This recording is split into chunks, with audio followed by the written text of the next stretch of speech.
শহরের এক নামকরা বিজনেসম্যান হঠাৎ করে একদিন কোটিপতি থেকে রাস্তায় বসে যায়।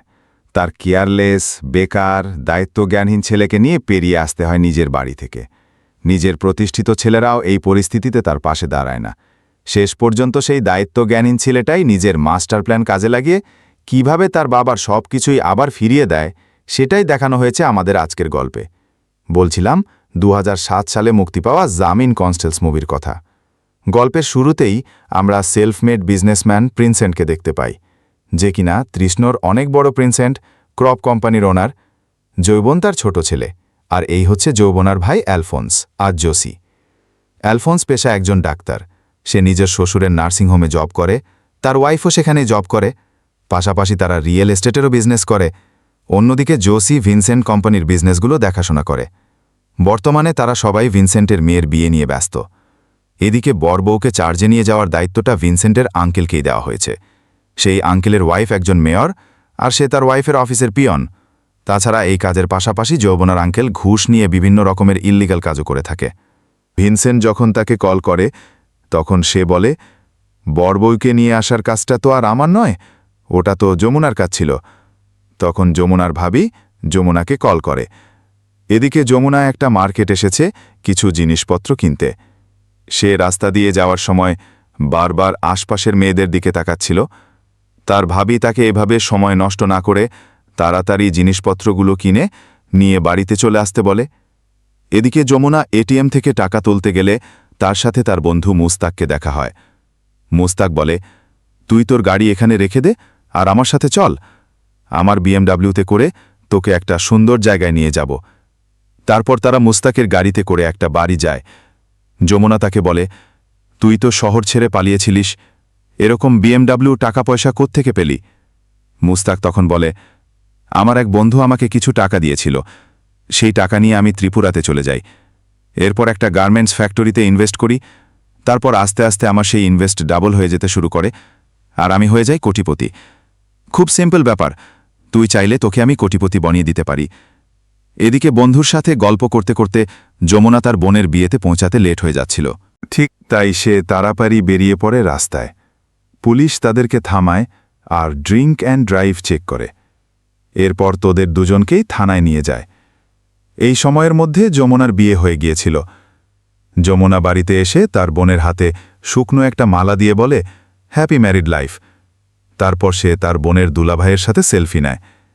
কেননা বিয়েতে না থাকার কারণে বন্ধুলোক ভাইয়ের সাথে তার কোনো ছবি নেই। এদিকে বাড়ির প্রিন্স তার ছেলের এমন দায়িত্বজ্ঞানহীন কাজের জন্য রাগে দাঁড়িয়েছিল। তাই যমুনা প্রিন্সকে একটা চুমু দিয়ে লাভ ইউ পাপা বলে পালিয়ে যায়। পরদিন যমুনা বারান্দায় যখন গাড়ি পরিষ্কার করছিল, তখন তার ভাই এলফোর্স সেখানে এসে তাকে বলে, তুই এত জ্ঞানহীন কি করে হতে পারিস? বোনের বিয়েটাও এভাবে ভুলে গেলি? যমুনা বলে, তুমি তো এমবিএ করেছ, কিন্তু এমবিএ করেও বাবার 70 লাখ টাকা উড়িয়ে দিয়েছ। আমি যদি অতগুলো টাকা পেতাম তাহলে একটা ভালো বিজনেস করতাম। সেই সময় জোশিও সেখানে চলে আসে আর তার ছোট ভাইকে অ্যাডভাইস দিতে শুরু করে। তখন যমুনার বড় ভাবি তাকে বলে, আজকে বাচ্চাদের নিয়ে ভ্যাকসিন দিতে যাব। যমুনা তখন বলে, আজ আমি একটু ব্যস্ত আছি। তার ভাবি তখন বলে, তুমি কি এমন রাজকাজ করতে যাচ্ছ শুনি? এদিকে বাড়ির সিকিউরিটি গার্ডও তখন সেখানেই। সে তাকে অ্যাডভাইস দিতে শুরু করে। তখন যমুনা তার পোষা কুকুরটাকে বলে, তুই কেন চুপ করে আছিস? তুইও কিছু জ্ঞান দে। মজার ব্যাপার হলো, কুকুরটাও নিজের মতো করে 2 বার ঘেউ ঘেউ করে ওঠে। এরপর যমুনা আর তার বড় ভাবি বাচ্চাগুলোকে নার্সিংহোমে নিয়ে যায় ভ্যাকসিন দিতে। এই নার্সিংহোমেই এলফোর্স জব করে। যমুনা এখানে তার ছোট ভাবির সাথে দেখা করে বাইরে বের হচ্ছিল। ঠিক সেই সময় এলফোর্সের শ্বশুর কিছু লোককে বলছিল, ভিনসেন্টের পরিবারের সবাই মোটামুটি কোনো না কোনো বিজনেসের সাথে জড়িত, কিন্তু এই যে যমুনা, এর দ্বারা কিচ্ছু হবে না। এই অপমানটা যমুনা নিতে না পেরে সেখান থেকে চলে যায়। এরকমভাবে সবার অ্যাডভাইস, জ্ঞান, অপমান শুনতে শুনতে তার জীবন কেটে যাচ্ছিল। অন্যদিকে দেখা যায় ভিনসেন্ট তার এক বন্ধুর সাথে গাড়িতে করে কোথাও একটা যাচ্ছে। ভিনসেন্ট তার বন্ধুকে বলে, আমি একটা প্লট কেনার জন্য টাকা অ্যাডভান্স করে রেখেছি। ওখানে একটা অ্যাপার্টমেন্ট বানাবো, আর সেটা হবে আমার স্বপ্নের প্রজেক্ট। রাস্তায় হঠাৎ যমুনার অঙ্কল তাদের গাড়ি আটকে বলে, সেই প্ল্যাটফর্মার মারা গেছে আর তার ছেলে এখন সেটা সেল করতে চাইছে। ভিনসেন্ট ওই প্ল্যাটফর্মারের বাড়িতে যায় আর তাদেরকে সান্ত্বনা দেয়। প্ল্যাটফর্মারের ছেলেটাকে সে বলে, তোমার বাবাকে আমি অ্যাডভান্স দিয়েছিলাম। ছেলেটা তখন বলে, অ্যাডভান্স আমি ফিরিয়ে দেব, কিন্তু প্ল্যাটফর্মটা কোনোদিনও পেতে চাই না। ভিনসেন্ট এই সময় হতাশ হয়ে সেখান থেকে বের হয়ে আসে। একটু পরেই প্ল্যাটফর্মারের ছেলেটা বের হয়ে বলে, স্যার, বাবা তো 10 একর জমি বেচতে চেয়েছিল, কিন্তু আমি আসলে পুরো 25 একর জমি বেচতে চাই। যদি আপনি পুরাটা জমি কিনতে রাজি থাকেন তাহলে আমি জমিটা সেল করব। ভিনসেন্ট আনন্দের সাথে জমিটা কিনে নেয়। একদিন যমুনা আর তার বাবা বাইরে জগিংয়ে গেলে যমুনা বলে, তোমাকে কিন্তু খুব হ্যান্ডসাম লাগছে আজকে। তার বাবা বুঝতে পারে যমুনাটাকে তেল মারছে। সে বলে, আরে বল বল, কেন এত তেল মারছিস? নিশ্চয়ই কোনো কাহিনী আছে। তখন যমুনা তার বাবার কাছে একটা বাইক আবদার করে। তার বাবা বলে, গাড়ি তো আছেই, বাইকের কি দরকার? যমুনা বলে, আমার একটা বাইক চাই। পরদিন সে তার বাবাকে আবার পটানোর জন্য বাবার পছন্দের একটা শার্ট এনে দেয়। অবশেষে ভিনসেন্টটাকে রাজি হয়ে যায়, কিন্তু ভিনসেন্টটাকে একটা শর্ত দেয়, কখনো যেন হেলমেট ছাড়া সে গাড়ি না চালায়। তারপর তাকে বলে, ঠিক আছে, তুমি পছন্দের মতো একটা বাইক কিনে নাও, শুধু পয়সাটা আমার অফিসে পৌঁছে দিও। এটা শুনে যমুনা আনন্দে আত্মহারা হয়ে যায়। কিন্তু তারপর যখন ভিনসেন্টের কাছে বাইকের পেল আসে তখন সে মারাত্মকভাবে চমকে যায়, কেননা বাইকের দাম 18 লাখ টাকা। যমন যখন বাড়ি ফিরে আসে তখন সবাই তাকে রাগ করতে থাকে আর বলতে থাকে, এত এক্সপেন্সিভ বাইক কেনার কি দরকার ছিল? যমন বলে, আমি আমার বাবার স্ট্যাটাস ধরে রাখতেই বাইকটা কিনেছি। ভিনসেন্ট রাগ করে তাকে বলে, কাল থেকে তাহলে আমার ট্রান্সপোর্টের বিজনেসটা তুমি সামলাবে, তাহলে তুমি টাকা পয়সার ভ্যালুটা বুঝতে পারবে। পরের দিনই যমুনাতে ট্রান্সপোর্টের অফিসে যায় আর সেখানকার অ্যাকাউন্টগুলো চেক করে। তারপর সে সেখান থেকে বের হয়ে একটা বাসে উঠে মেয়েদের সাথে ফ্লার্ট করতে শুরু করে। শুধু তাই নয়, ড্রাইভারকে সাইডে বসতে বলে সে কিছুক্ষণ বাসও চালায়। কিন্তু তখনই পুলিশ তাকে ধরে ফেলে, কেননা তার কাছে বাস চালানোর লাইসেন্স ছিল না। তার আঙ্কেল তাকে থানা থেকে ছাড়িয়ে নিয়ে আসে। তার আঙ্কেল বাড়ি এসে বলে, আজ যদি আমি না থাকতাম তাহলে আমাদের ট্রান্সপোর্টের লাইসেন্সটা ক্যান্সেল করে দিত। আপনারই সুপুত্র। ভিনসেন্ট খুব বেশি চিল্লাপাল্লা না করে যমুনাকে বলে, তুমি বেশ কিছুদিন ধরে চার্চে যাচ্ছ না, কাল থেকে প্রত্যেক সপ্তাহে তুমি চার্চে যাবে আর একজন ভদ্র মানুষ হবার চেষ্টা করবে, নয়তো আমার সাথে আর কথা বলতে আসবে না। এরপর যমুনা তার বাবার কথা মতো চার্চে যায়। ওখানে প্রে করার সময় সবাই যখন চুপচাপ ছিল তখন সে দুষ্টুমি করে আমিন বলে চিৎকার করে ওঠে। চার্চ থেকে বের হয়ে সে ক্যাটরিন নামের একটা মেয়েকে দেখতে পায় আর ওকে প্রথমবার দেখে যমুনার ভালো লেগে যায়। এরপর থেকে প্রতিদিন শুধুমাত্র ক্যাটরিনাকে দেখার জন্য সে চার্চে যাওয়া শুরু করে। বিষয়টা যখন তার বড় ভাবি জানতে পারে তখন সে তাকে এই বিষয়ে হেল্প করে। সে বলে, তোমার ঘুম কেড়ে নেওয়া মেয়েটার নাম ক্যাটরিন, আর সে আমাদের মতোই একটা ধনী পরিবারে প্ল্যান করে। এদিকে যমুনার বড় ভাবি আর আঙ্কেল মিলে একটা প্ল্যান করে। ক্যাটরিন মাঝে মাঝেই পার্লারে যায়। এই ইনফরমেশনটা নিয়ে বড় ভাবি পার্লারে গিয়ে ক্যাটরিনার সাথে ক্যাজুয়ালি কথা বলবার চেষ্টা করে, এমনকি দুজনের মধ্যে বন্ধুত্ব হয়ে যায়। তারপর যখন তারা পার্লার থেকে বের হয় তখন প্ল্যান অনুযায়ী ক্যাটরিনার গাড়ির সামনে অন্য একটা গাড়ি রেখে ব্লক করা ছিল। সেজন্য বড় ভাবি তাকে নিজেদের গাড়িতে ড্রপ করে দিতে চায়। তখন তাদের গাড়িটা চালাচ্ছিল সুমন। এরপর পরবর্তী প্ল্যান অনুযায়ী তার বড় ভাবি একটা শপিং মলের সামনে নেমে যায় আর এই সময় যমুনা ক্যাটরিনার সাথে কথা বলবার সুযোগ পেয়ে যায়। ক্যাটরিনাকে তার বাড়িতে ড্রপ করে দিয়ে সে চলে যায়। পরদিন ভিনসেন্ট যমুনাকে নিয়ে তাদের মেইনটে অফিসে নিয়ে যায় আর বলে, আজকে থেকে তুমি এই সেক্টরটা দেখাশোনা করবে। তারপর যমুনা টেনিস খেলতে চায় কারণ ক্যাটরিনা সেখানেই যায়, আর এভাবেই তারা আস্তে আস্তে ক্লোজ হতে থাকে। কিছুদিন পর ভিনসেন্ট নিজেদের টেক্সটাইল শপে যায়। সেখানে গিয়ে দেখে সেখানকার ম্যানেজার ওনারা চেয়ারে বসে আছে। সে বলে যেমন 4 লক্ষ টাকায় এই স্টোরটা বিক্রি করে দিয়েছে। ভিনসেন্ট অবাক হয়ে যায়, কেননা ম্যানেজার নিজেও জানত এই স্টোরটার ভ্যালু কম করে হলেও 7 লক্ষ টাকা। তা সত্ত্বেও সেই স্টোরটাকে কম টাকায় কিনে ভিনসেন্টকে ধোঁকা দিয়েছে। ভিনসেন্ট অনেক কষ্ট পায় আর সেখান থেকে চলে আসে। তারপর সে তার কনস্ট্রাকশন সাইটে যায়। সেখানে গিয়ে দেখে কোর্টের অর্ডারে কাজ আটকে আছে, কারণ বেল্টের কাছে কোনো ক্লিয়ারেন্স সার্টিফিকেট ছিল না। এভাবে একই দিনে ভিনসেন্ট দ্বিতীয়বারের মতো ধাক্কা খায়। সে তার বন্ধুকে বলে, এটা আমার স্বপ্নের প্রজেক্ট ছিল, এটা কমপ্লিট করার জন্য আমি একজনের কাছ থেকে লোন নিয়েছিলাম, আমি ওই সময় এতটাই কনফিডেন্স ছিলাম যে টাকা লোন নেওয়ার জন্য আমি আমার প্রপার্টি, বিজনেস সব তার নামেই করে দিয়েছি। এই কথা শুনে তার বন্ধু অনেক রেগে যায়। সে বলে, এরকম পাগলামি কেউ করে? এরপর অ্যাপার্টমেন্ট যারা যারা কিনেছিল তারা পরদিন ভিনসেন্টের অফিসে এসে হামলা করে আর উল্টাপাল্টা কথা বলতে শুরু করে। পুলিশ ভিনসেন্টকে অ্যারেস্ট করতে চলে আসে। তখন ভিনসেন্টের বন্ধু বলে, আসলে প্লটটা আমার নামে কেনা হয়েছিল, সুতরাং আপনারা আমাকে অ্যারেস্ট করতে পারেন। আর এভাবেই তার বন্ধু ভিনসেন্টকে বাঁচায়। ভিনসেন্ট গ্রুপ অফ কোম্পানিজ সিজ করা হয়। এদিকে যার কাছ থেকে লোন নিয়েছিল সে এসে বলে, 1 সপ্তাহের মধ্যে আপনাদের এই বাড়িটা খালি করতে হবে। এসব নিয়ে তাদের পরিবারের মধ্যেও ঝামেলা সৃষ্টি হয়। হ্যানসন বলে তার 2 ছেলের কাছে আলাদা বিজনেস এবং বাড়ি রয়েছে, তাই হ্যানসন বলে, তোমরা তোমাদের বাড়িতে যাও, আমি আর যেমন কোনোভাবে ম্যানেজ করে নেব। এরপর যমুনা সে আর বলে, আমরা আবার টাকা পয়সা ইনকাম করব, তুমি আমার সাথে ত্রিপুরা চলো। ভিনসেন্ট প্রথমে তার উপর রাগ করে, কেননা সে ভুলভাল খরচ করে টাকা উড়িয়ে দিয়েছে। তবু সে রাজি হয়ে যায়। যমুনা তার বাবাকে নিয়ে মোস্তাকের সাথে দেখা করে। যেমন বলে, আমি বাইকটা বেচে দিয়েছি, আর সেই সাথে ট্যাক্সটার সব টাকাটা দিয়ে আমি আর মোস্তাক একটা গার্মেন্টসের বিজনেস শুরু করেছি। নিজের ছেলের মধ্যে হঠাৎ করে এমন পরিবর্তন লক্ষ্য করে ভিনসেন্ট অনেক খুশি হয়ে যায়।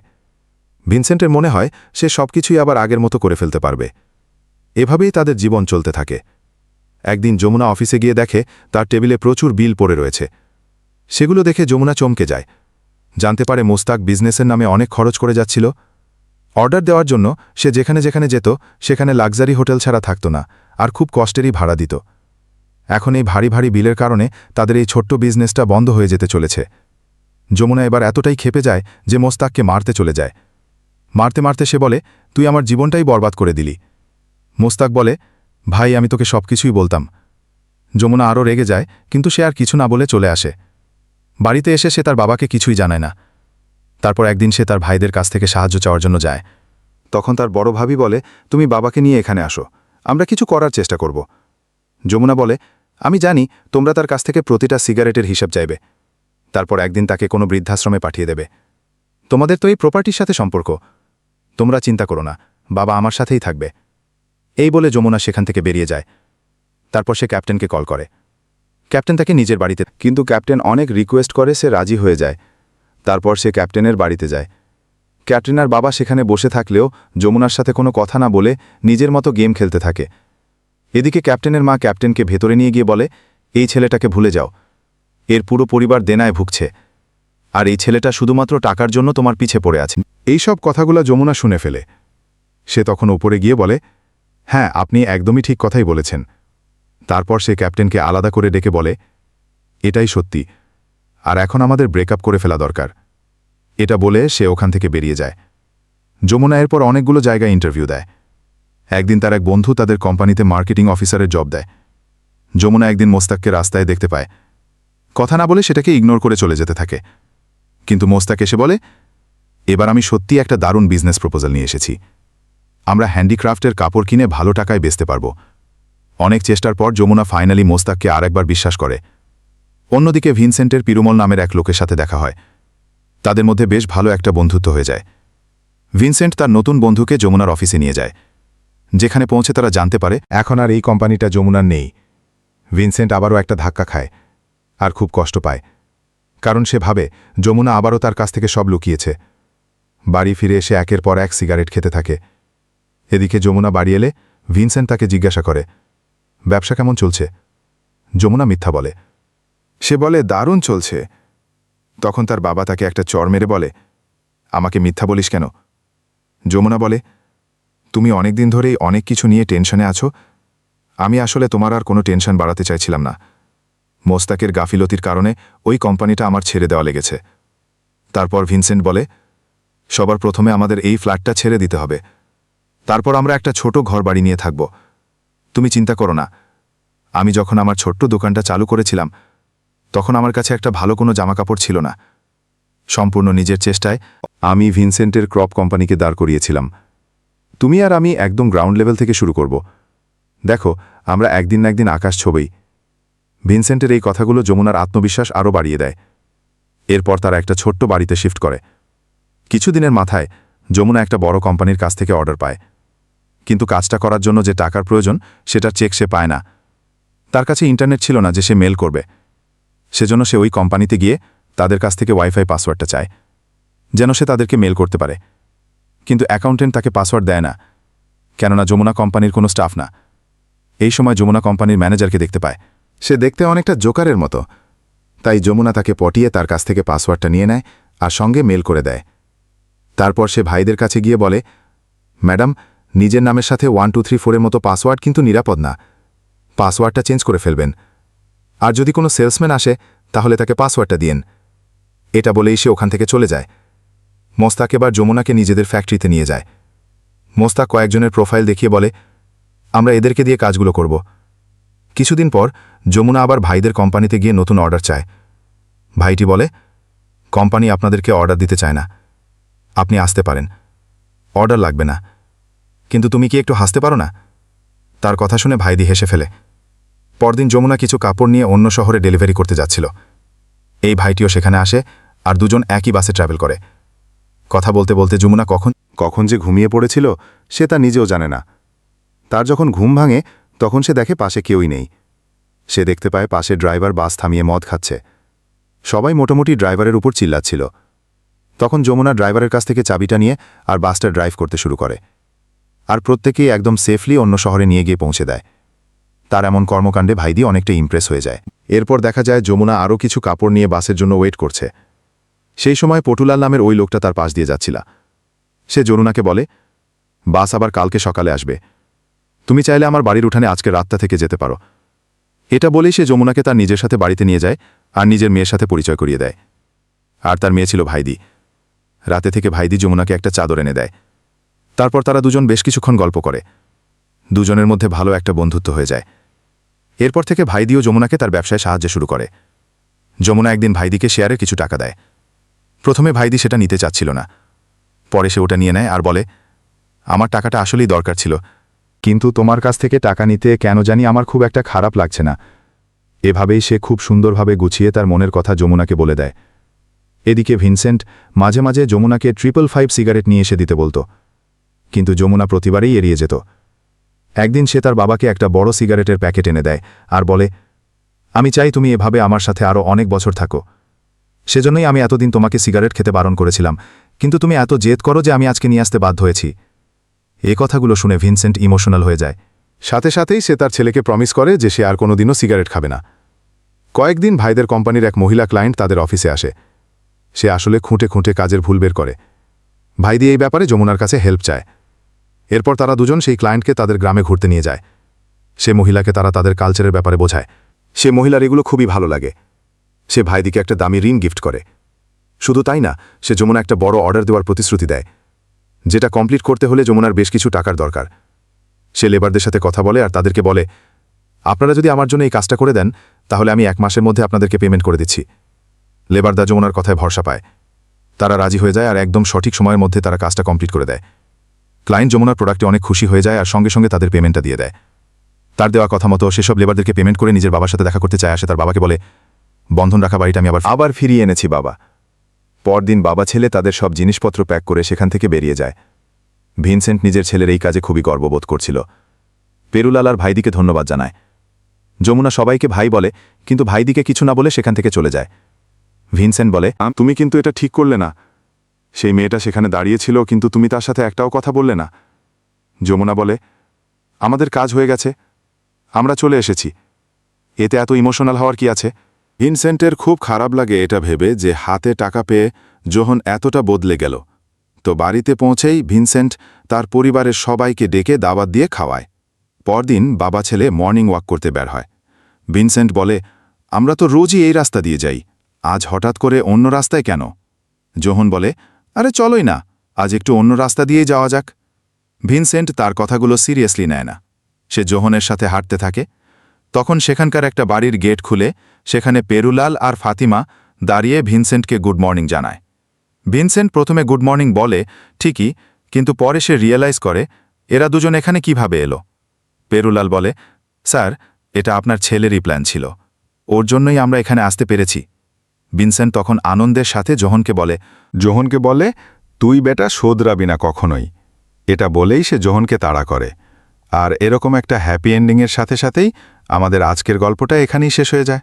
নিশ্চয়ই, যদি ভিডিওটা ভালো লেগে থাকে তাহলে এই রকম ভিডিও পেতে চ্যানেলটা সাবস্ক্রাইব করে নিতে পারো।